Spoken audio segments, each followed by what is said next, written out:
Possa o nosso grande e eterno Deus, o Deus Todo-Poderoso, abençoar a cada um de nossos ouvintes de fala portuguesa aqui no Brasil e em todos os lugares do mundo que estão aqui falam o nosso idioma. May the Lord Almighty bless our sisters and brothers worldwide with His most precious blessings. Nós estamos aqui mais uma vez para compartilhar com você a palavra de Deus e para nós é uma grande alegria. Vamos ler a palavra de Deus no Evangelho de Lucas, capítulo de número 23, a partir do verso 33. Evangelho de Lucas, capítulo de número 23, a partir do verso 33, onde diz assim: E quando chegaram ao lugar chamado a Caveira, o Gólgota, ali o crucificaram, e aos malfeitores, um à direita e outro à esquerda. E dizia Jesus: Pai, perdoa-lhes, porque não sabem o que fazem. E dizia Jesus: Pai, perdoa-lhes, porque não sabem o que fazem. Meus queridos, a partir de hoje, nós estamos iniciando uma série de mensagens sob o título As Palavras do Senhor Jesus Cristo na Cruz. E as primeiras dessas palavras, as quais nós estaremos comentando, estão nesta frase, esta oração que o Senhor Jesus Cristo fez dirigida a Deus, dizendo: Pai, perdoa-lhes, porque não sabem o que fazem. Antes disso, porém, nós gostaríamos de falar alguma coisa, tecer alguns comentários sobre o método de morte ao qual o nosso Senhor Jesus Cristo foi condenado, a crucificação. A crucificação não era um método de morte qualquer. Na verdade, ele era o mais severo e cruel modo de execução que o Império Romano utilizava na sua época. Vamos ler aqui algumas informações acerca da origem e do emprego do método da crucificação e, em seguida, um relato muito interessante de um médico francês a respeito dos efeitos da crucificação. Vamos então à descrição que nós encontramos na Wikipedia, uma enciclopédia bem conhecida sobre a crucificação. Diz assim esse artigo: Crucificação ou crucifixão é um método de pena de morte no qual a vítima é amarrada ou pregada em uma viga de madeira e pendurada durante vários dias até a eventual morte por exaustão ou asfixia, falta de ar. Crê-se que o método tenha sido criado na Pérsia e trazido no tempo de Alexandre para o Ocidente, na Pérsia por volta do ano 500 a.C., por Alexandre o Grande por volta do ano 330 a.C. Os itálicos, habitantes da Península Itálica, onde atualmente é a Itália, copiaram a prática dos cartagineses. Neste ato se combinavam os elementos de vergonha e tortura, e por isso o processo de crucificação era olhado com profundo horror. O castigo da crucificação começava com a flagelação, depois do criminoso ter sido despojado de suas vestes. No azorrague, chamado também de flagelo, uma espécie de chicote, os soldados fixavam pregos, pedaços de ossos e coisas semelhantes, podendo a tortura do açoitamento ser tão forte que às vezes o flagelado morria em consequência do açoite. O flagelo era cometido ao réu, estando este preso a uma coluna. No ato da crucificação, a vítima era pendurada de braços abertos em uma cruz de madeira, amarrado ou, raramente, presa a ela por pregos perfurantes nos punhos e pés.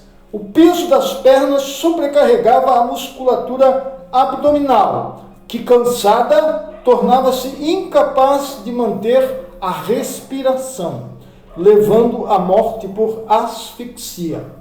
Para abreviar a morte, os torturadores, às vezes, fraturavam as pernas do condenado, removendo totalmente sua capacidade de sustentação, acelerando o processo que levava à morte.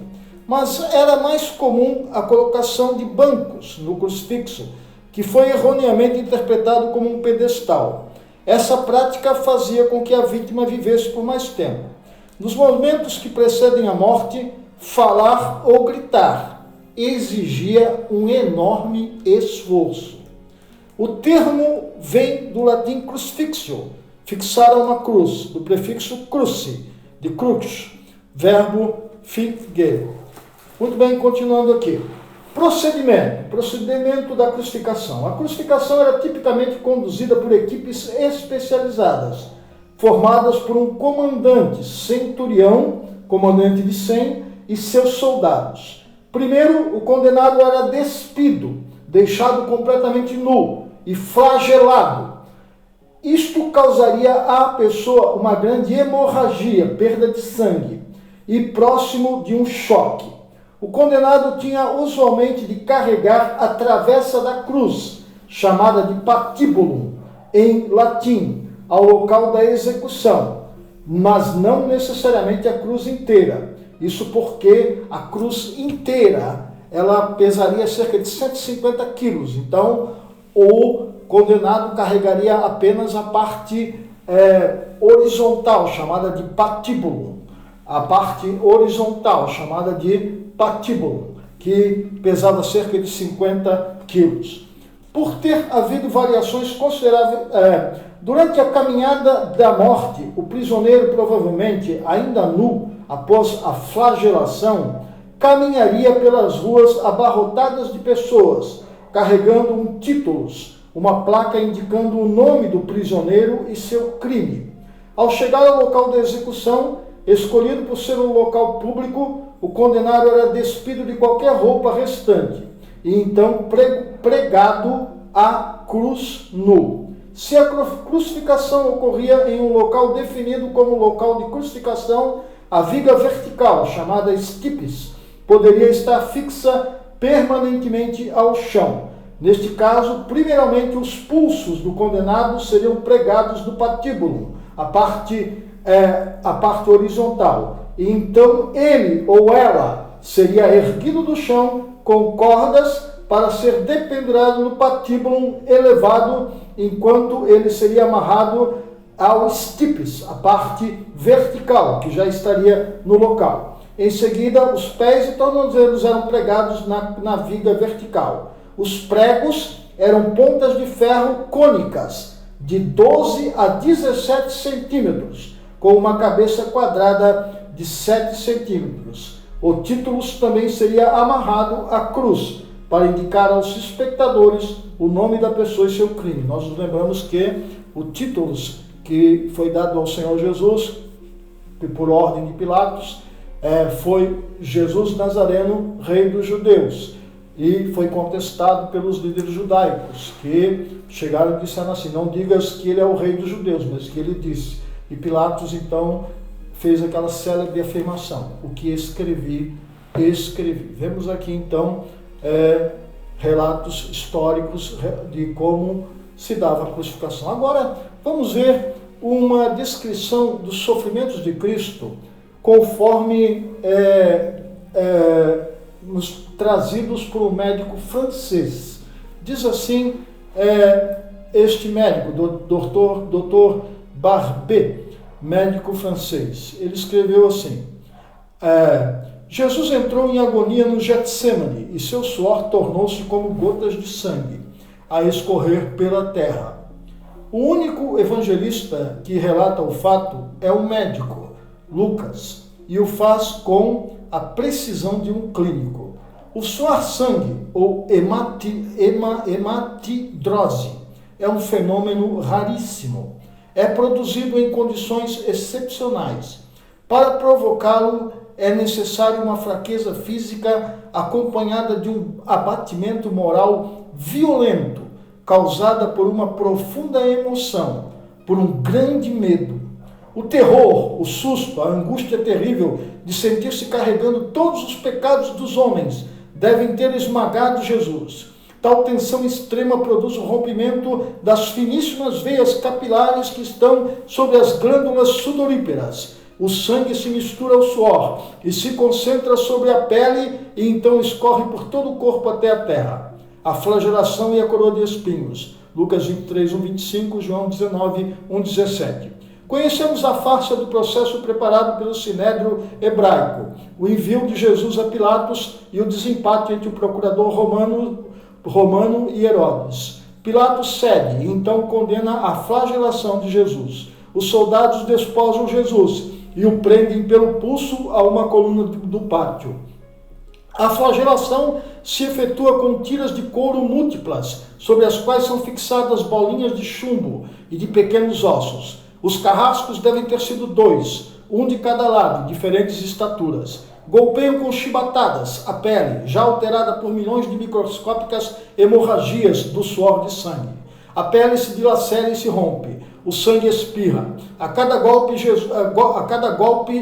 Jesus reage em um sobressalto de dor. As forças se esvaem. Um suor frio lhe impregna a fonte. A cabeça gira em uma vertigem de náusea, calafrios lhe correm ao longo das costas. Se não estivesse preso no alto pelos pulsos, cairia em uma poça de sangue.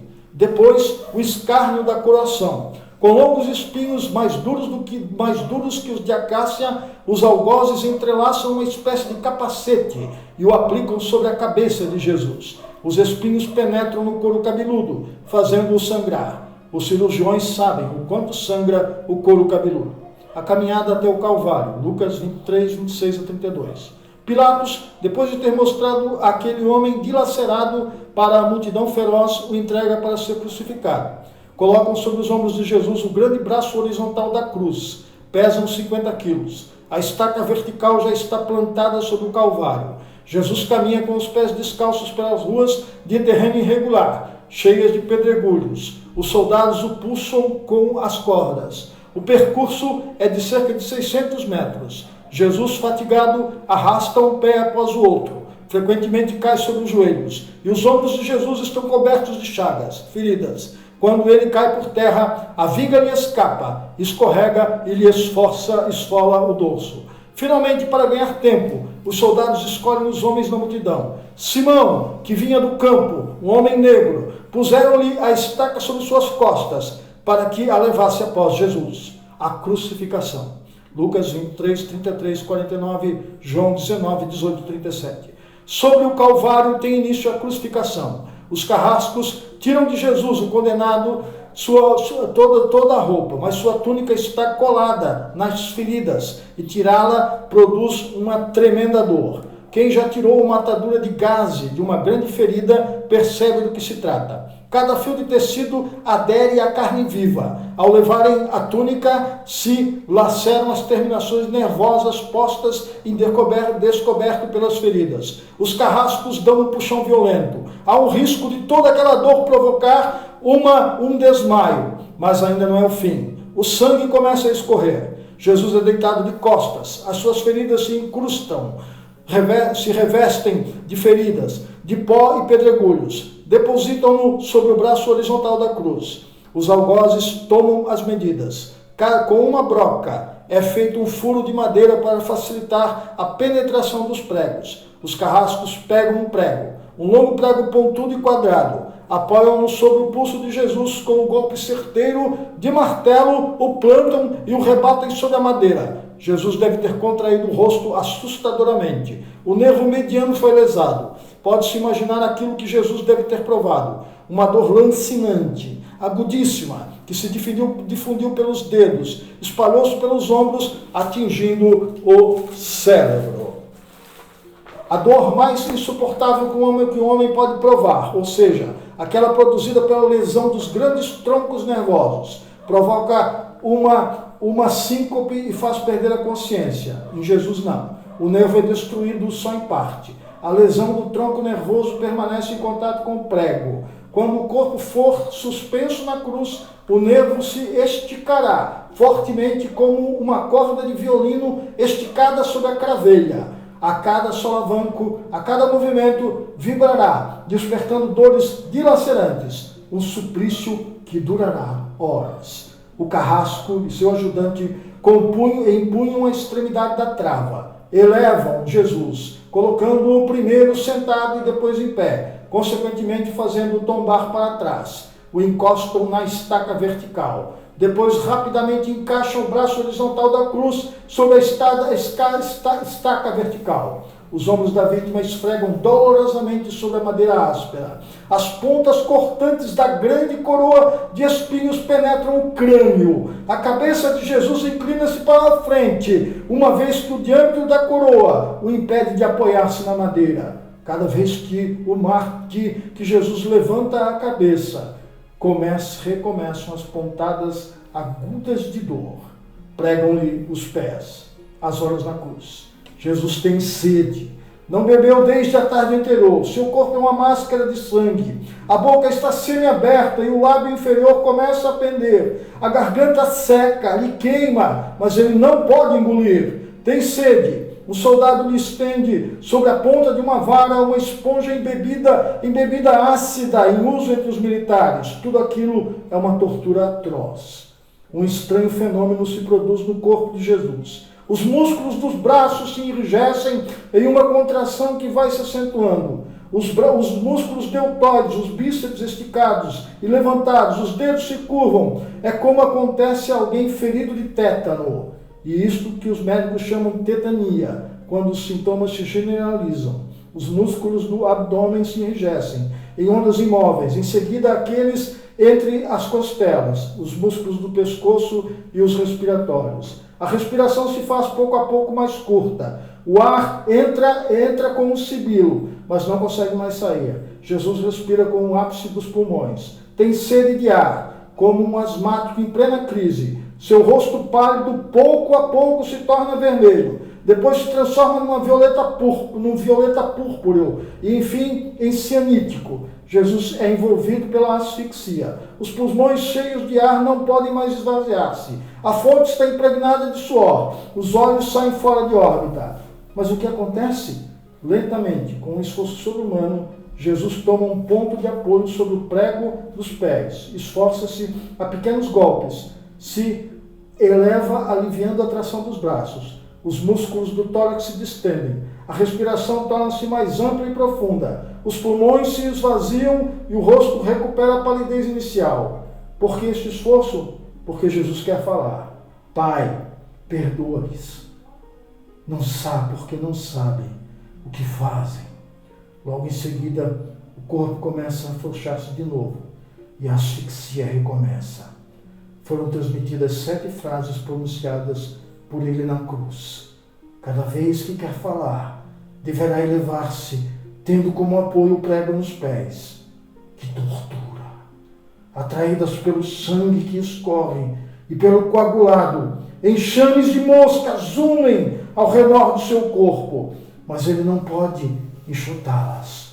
Pouco depois, o céu escurece, o sol se esconde, de repente a temperatura diminui, logo serão 3 da tarde. Todas as suas dores, a sede, as câimbras, a asfixia, o latejar dos nervos medianos, lhe arrancam um lamento. Deus meu, por que me abandonastes? Jesus dá seu último suspiro. Está tudo consumado. E em seguida, Pai, nas tuas mãos entrego o meu espírito. E morre em meu lugar e no céu. Este o relato de um médico francês, feito nos anos 80, uma descrição de um especialista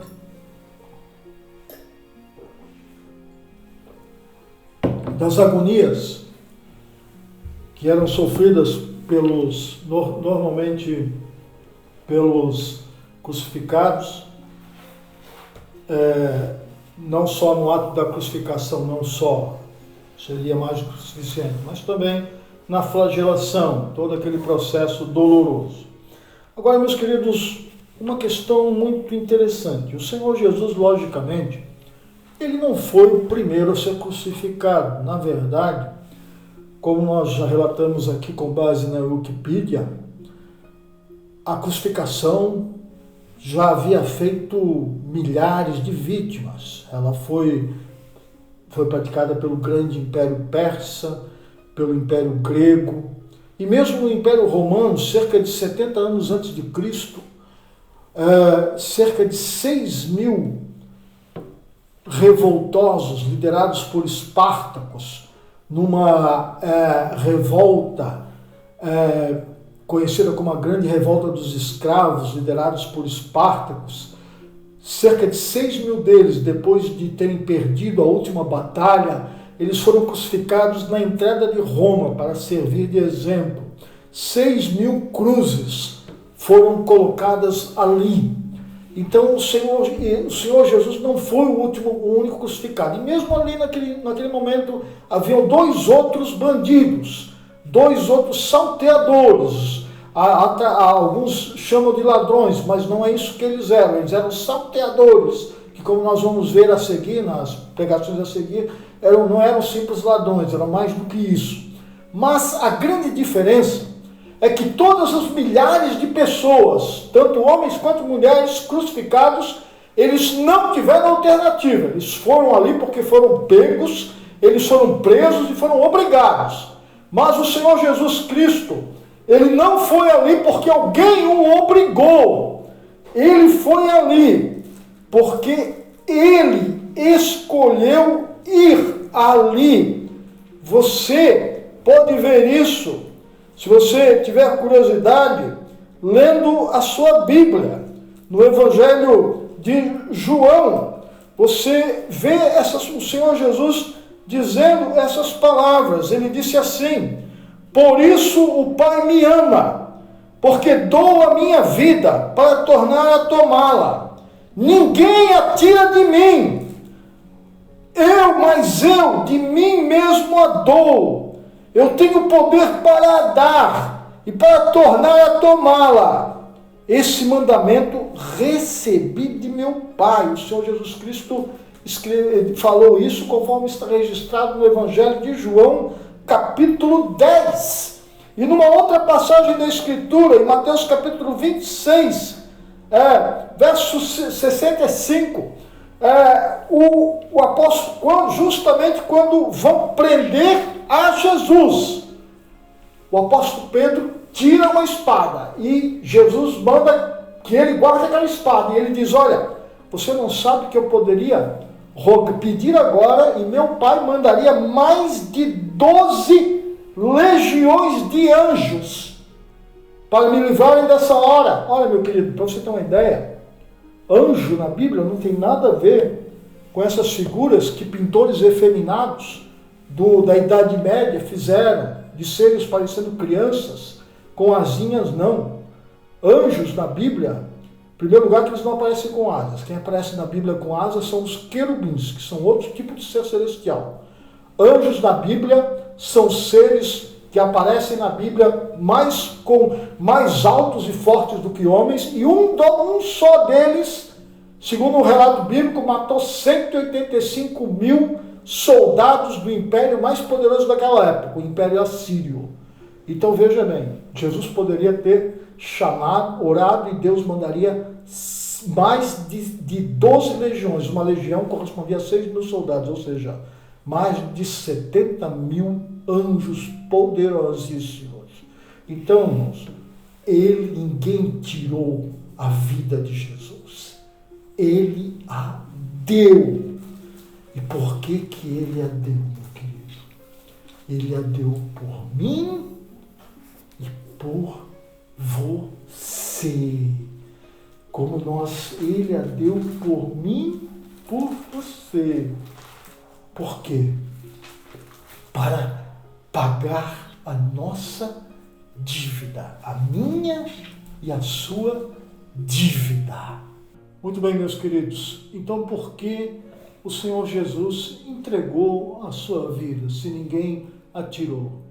É simples, a Bíblia diz em 2 Coríntios 5:21, palavras do apóstolo Paulo: aquele que não conheceu o pecado, Deus o fez pecado por nós, para que nele nós fôssemos feitos justiça de Deus. Ele estava lá, é a resposta do Evangelho, para que nós não fôssemos julgados. Ele tomou o nosso julgamento, ele foi julgado em nosso lugar, para que nós não sejamos jamais julgados. E é muito interessante que o próprio Senhor Jesus Cristo, ele declarou no Evangelho de João, capítulo 5, verso 24, ele disse assim, que aquele ele disse assim, em verdade vos digo que quem ouve a minha palavra e crê naquele que me enviou, tem a vida eterna, não entra em juízo, mas passou da morte para a vida. Aquele que ouve as minhas palavras e crê naquele que me enviou, tem a vida eterna, não entra em juízo, mas passou da morte para a vida. Juízo era justamente o que o Senhor Jesus estava sofrendo lá naquela cruz. À primeira vista, juízo apenas dos homens, dos judeus, dos romanos, mas acima de tudo.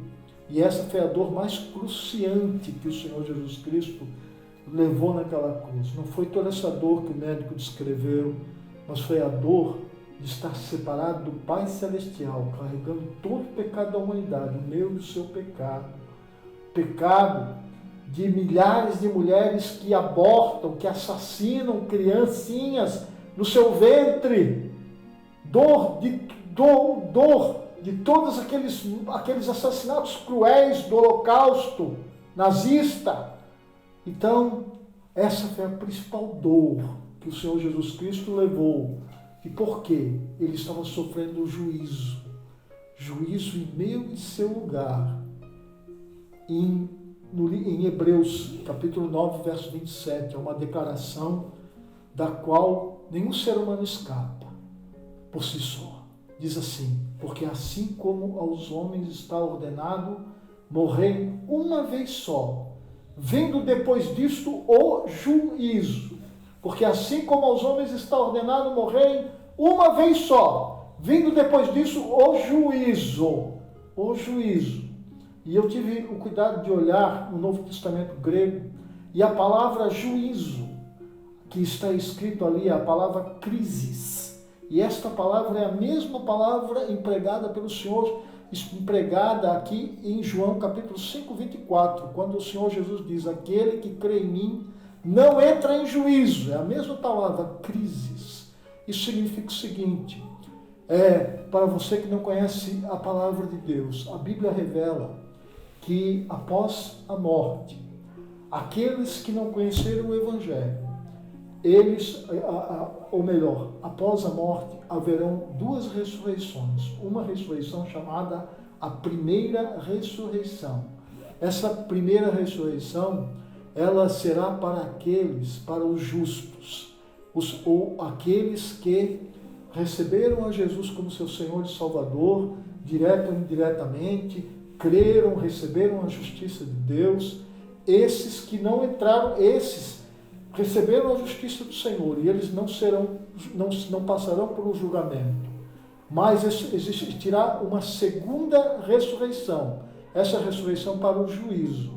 E essa ressurreição, sim, nessa ressurreição haverá o julgamento final, chamado de julgamento do grande trono branco, ou juízo final. Vamos dar uma olhada nos textos que mostram isso. Daniel capítulo 12, verso 2, no Antigo Testamento, diz assim, muitos dos que dormem no pé do pó da terra ressuscitarão, uns para a vida eterna e outros para vergonha e horror eterno. Evangelho de João, capítulo 11, versos 23 e 24. Palavras do Senhor Jesus para Marta. Disse-lhe Jesus: teu irmão há de ressurgir. Eu sei, replicou Marta, que ele há de ressurgir na ressurreição no último dia. Palavras do próprio Senhor Jesus. Evangelho de João 5, 28 e 29.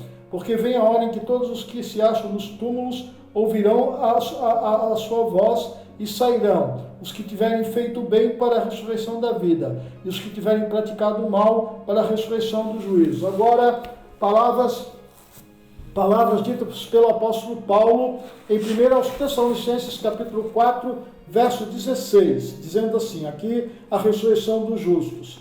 Porque o mesmo Senhor descerá do céu com alarido e com voz de arcanjo e com a trombeta de Deus, e os que morreram em Cristo ressuscitarão primeiro. Depois nós, os que ficarmos vivos, seremos arrebatados juntamente com eles nas nuvens, a encontrar o Senhor nos ares, e assim estaremos com o Senhor. Agora, a segunda ressurreição, a ressurreição do juízo. E o mar entregou os mortos. Apocalipse capítulo 20. Apocalipse capítulo 20, versos de número 12 e 13. E eu vi os mortos, pequenos e grandes, em pé diante de Deus. Os livros foram abertos, e outro livro foi aberto, que é o livro da vida. E os mortos foram julgados pelas coisas que estavam escritas nos livros, de acordo com as suas obras. E o mar entregou os seus mortos. Muito bem, meus queridos, mas o Senhor Jesus Cristo, ele disse: quem crê em mim não entra em juízo, mas passou da morte para a vida. Então foi por isso que Jesus, lá na cruz, ele orou ao Pai. Aquelas pessoas que estavam lá embaixo, o centurião romano, os líderes dos judeus, achavam que o condenado ali era Jesus e aqueles outros dois homens. Mas o Senhor Jesus estava vendo o futuro. E o Senhor Jesus estava vendo o julgamento em que aqueles homens, aqueles líderes judaicos, aqueles líderes políticos, o próprio Pilatos, aqueles soldados, aquelas pessoas que estavam zombando dele, estariam tendo os livros com as obras das suas vidas abertos e sendo julgados por Deus. Julgados e condenados. Então ele intercede a Deus, o seu Pai, dizendo: Pai, perdoa-lhes, porque não sabem o que fazem. É interessante que pouco depois Deus já atende a sua oração, porque um daqueles homens que estava ali na cruz se arrepende. Quando ele morre, o centurião, o comandante, diz: verdadeiramente este é o Filho de Deus. 50 dias depois, no Pentecostes, quando o Espírito Santo desce, cerca de 3.000 pessoas se arrependem, se convertem. E mais para frente, Lucas, que escreveu Atos dos Apóstolos, vai dizer que muitos sacerdotes entre os judeus obedeciam à fé, haviam se convertido. Muito bem, meus queridos, e até hoje, se eu e você estamos aqui obedecendo à fé, salvos em Jesus Cristo, é porque aquela oração de Jesus foi atendida. Pai, perdoa-lhes porque não sabem o que fazem. Você sabe o que você fez, meu querido? Você sabe que você tem uma dívida enorme com Deus, que um pecado só que você comete, você não pode pagar de jeito nenhum. Você sabe que não existe reencarnação, porque a Bíblia diz que aos homens está ordenado morrerem uma vez só, não há mais vidas para serem vividas. Você sabia que por mais mesmo que você tenha todo o dinheiro do mundo, mesmo você não pode fazer tantas obras boas que possa pagar um pecado sequer? Salmo 49.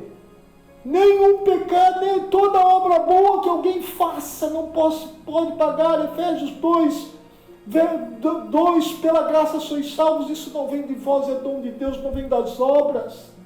Você sabe disso, meu querido? Então, veja bem, você precisa saber, só o sangue de Jesus.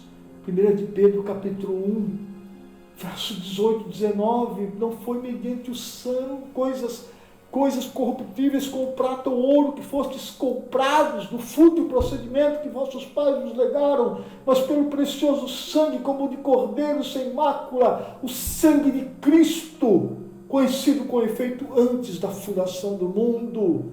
Somente o sangue de nosso Senhor Jesus Cristo pode apagar as nossas dívidas.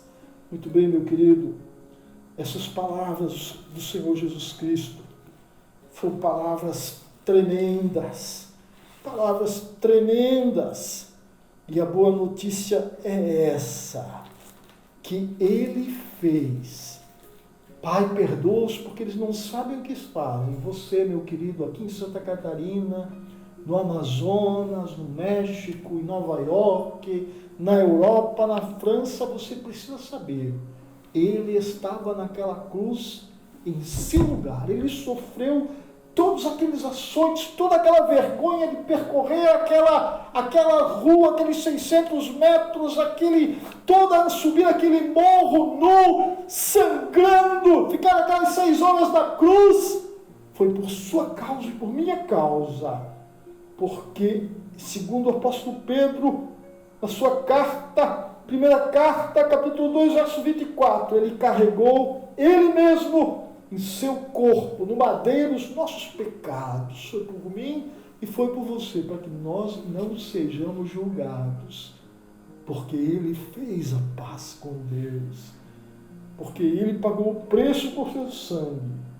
E, finalmente, para que um dia nós não sejamos julgados por Deus. Esta é a boa notícia do Evangelho. O Senhor Jesus Cristo, lá na cruz, Ele fez a paz. E se você crer nisso, meu querido, confiar nisso, e se arrepender, falar não para o seu pecado, falar não para a mentira, para a desobediência aos pais, para a imoralidade sexual, para a avareza, para a exploração de empregados, para tudo que é mal. E você dizer, Deus, eu sou um pecador, eu me arrependo. Eu creio que Jesus está vivo e eu quero que Ele entre em minha vida. Aquilo que Ele fez na cruz entrará na sua vida e não haverá mais condenação para você. Vamos orar. Se você crê que Ele pagou a sua dívida, ore comigo assim. Ó Deus, eu te dou graças, porque lá na cruz, o Filho de Deus tomou o meu lugar. Ele que era inocente, tomou sobre si a minha condenação, a condenação dos meus pecados. Ele sofreu a ira dos homens e a ira de Deus por causa da minha desobediência. Ele morreu, mas Ele ressuscitou ao 3º dia. E Ele vive eternamente. Por isso, Deus, eu me arrependo e resolvo deixar meus pecados e convido Jesus Cristo para ser o Senhor e dono da minha vida, em nome de Jesus. Que Deus te abençoe, meu querido, e que a paz de Deus encha a sua vida. Tetelestai, está pago. Jesus pagou a nossa dívida. Que Deus seja com você.